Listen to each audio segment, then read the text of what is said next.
அன்பினால் உலகை ஆளுவோம்.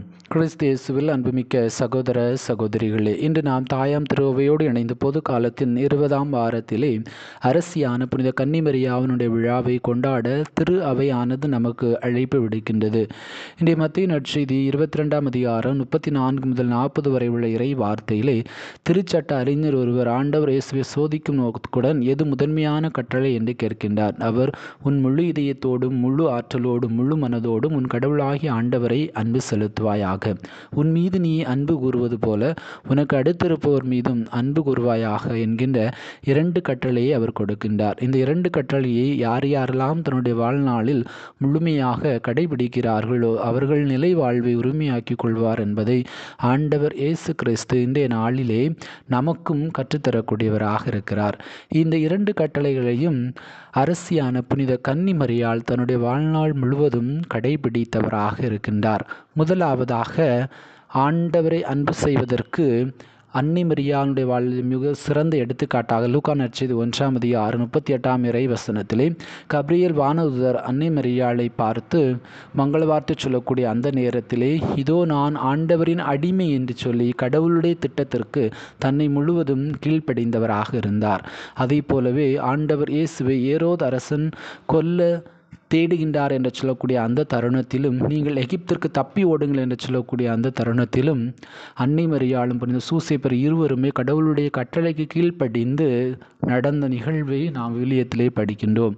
அதை போலத்தான் ஆண்டவர் இயேசு சிலுவையில் உயிர்விடக்கூடிய அந்த தருணத்திலே அன்னை மரியாளை பார்த்து இதோ உன் மகன் என்று சொல்லி யோவானை சொல்லக்கூடிய அந்த தருணத்திலும் அன்னை ஆனவள் கடவுளுடைய கட்டளையை அங்கேயும் அவர் கீழ்ப்படிந்து வாழ்நாள் முழுவதும் கடவுளுடைய திட்டத்திற்கு தன்னை அர்ப்பணிக்கக்கூடியவராக இருக்கின்றார். இரண்டாவதாக அன்னை மரியாள் உன் முழு இதயத்தோடும் முழு மனதோடும் முழு ஆற்றலோடும் உன் அயலானை அன்பு செய்வதற்கு ஒரு மிக சிறந்த எடுத்துக்காட்டாக எலிசபெத் பேர்கால வேதனை உற்ற அந்த தருணத்திலே பல மைல்கள் நடந்து சென்று எலிசபெத்துக்கு உதவி செய்து வாழ்த்து செய்தி சொன்னதும் வயிற்றுள்ள குழந்தை மகிழ்ச்சியால் துள்ளியதும் அன்னை மரியாள் பிறரை முழு மனதோடு அன்பு செய்வதற்கு ஒரு எடுத்துக்காட்டாக அமைகிறது. அதே போலத்தான் கானா ஒரு திருமண நிகழ்விலே திராட்சை ரசம் தீர்ந்த பொழுது அன்னை மரியாள் தன்னுடைய மகனை பார்த்து இதோ திராட்சரசம் தீர்ந்து விட்டது என்று சொல்லக்கூடிய அந்த நேரத்தில் இதோ எனது நேரம் இன்னும் வரவில்லை என்று சொன்னாலும் மீண்டுமாக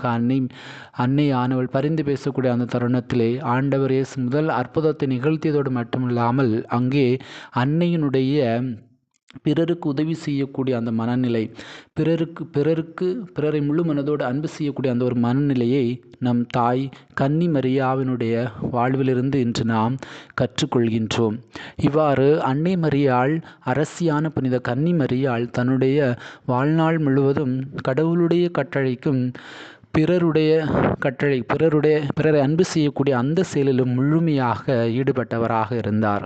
ஆம், கிறிஸ்து இயேசுவில் அன்புமிக்க சகோதர சகோதரிகளே, இன்று விழா கொண்டாடக்கூடிய அரசியான புனித கன்னிமரியாவினுடைய வாழ்வில் இருந்து நம்முடைய வாழ்விற்கு நாம் கற்றுக்கொள்ளக்கூடிய பாடம், நாம் கடவுளை முழுமையாக அன்பு செய்ய வேண்டும். அதே போலவே நம்முடைய சகோதர சகோதரிகளையும் நாம் முழுமையாக அன்பு செய்ய வேண்டும்.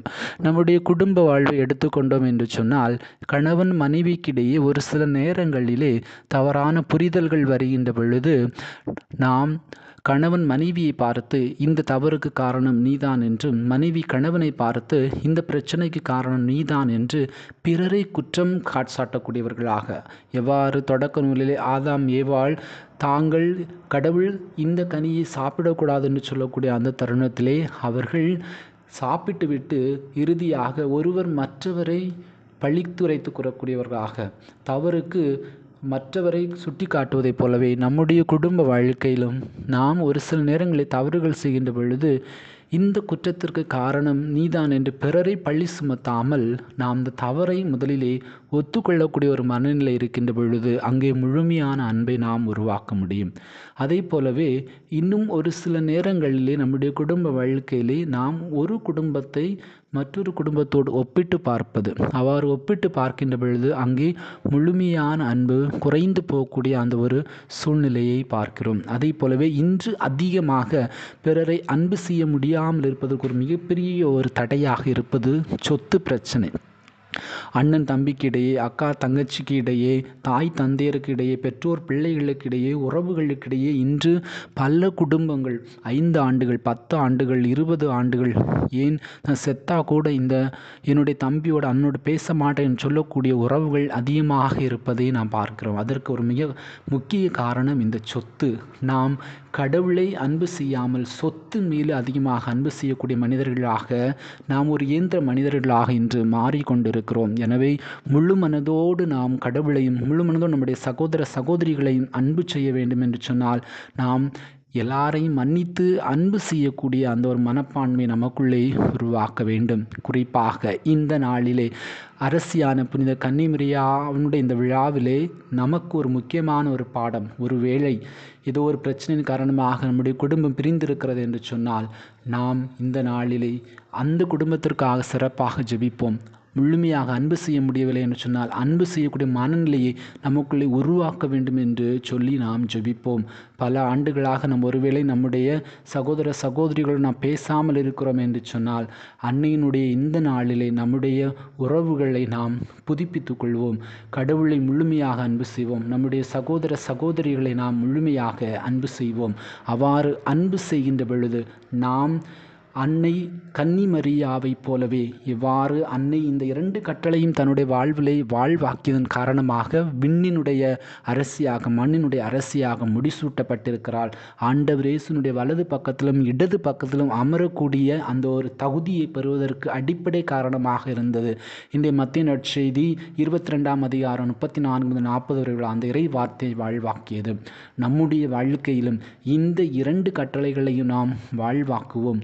வாழ்வாக்குகின்ற பொழுது நாமும் ஆண்டவர் இயேசுனுடைய வலது புறத்திலும் இடது புறத்திலும் அரசனாகவும் அரசியாகவும் அமருவதற்கு தேவையான எல்லாவிதமான கொடைகளையும் அருள் வரங்களையும் இறைவன் இந்த நாளில் நிறைவாக பொழிவார்.